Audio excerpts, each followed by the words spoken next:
वाढदिवस म्हटला की प्रत्येक जण पार्टीचा तर कोणी पर्यटन ठिकाणी जाऊन सेलिब्रेशन करण्याचा बेत आखतात। पण ठेंगोडा गावातील एक समाजसेवक ना कोणत्या पक्षात ना कोणत्या राजकारणात, फक्त एक शेतकरी व्यक्तिमत्व। सोमनाथ पगार समाजाचं आपण काहीतरी देणं लागतं याच भावनेने मदतीचे 2 हात पुढे करून श्री सोमनाथ दत्तात्रय पगार यांनी आपला वाढदिवस जिल्हा परिषद शाळा ठेंगोडा व माध्यमिक विद्यालय ठेंगोडा येथील आदिवासी, गरीब व गरजू मुलांना शालेय वस्तू व खाऊ वाटप करून साजरा केलाय।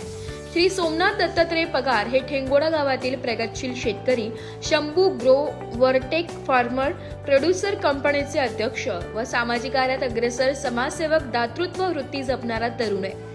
आपला वाढदिवस साधेपणाने साजरा करून गरीब गरजू मुलांना आवश्यक भेट वस्तू देण्याचा विचार पगारांच्या मनात आलाय।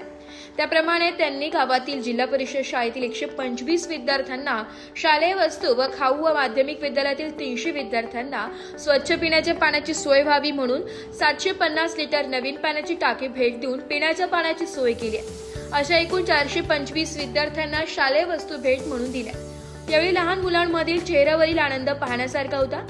या प्रसंगी उपस्थित ठेंगोडा गावचे सरपंच भारतीताई वाघ, उपसरपंच नारायण निकम, वारकरी संप्रदाय कैलास खेरनाथ, युवराज गोसावी, दीपक शिंदे, प्रदीप शेवाळे, किरण पगार, महेश भामरे व सोमनाथ पगार मित्रपरिवार मोठ्या संख्येने उपस्थित होते। प्रज्ञा पगार यांनी प्रास्ताविक केले तर जिल्हा परिषदेचे सूर्यवंशी सर व ठेंगोडा हायस्कूलचे सतीश निकम सर यांनी सूत्रसंचलन केले व ठेंगोडा हायस्कूलचे मुख्याध्यापक KH निकम व ठेंगोडा जिल्हा परिषद शाळेचे मुख्याध्यापिका सौ उर्मिला भामरे यांनी कार्यक्रमासाठी आभार मानले। नाशिक लोकशाही न्यूज साठी हरे कृष्ण भास्कर, ठेंगोडा।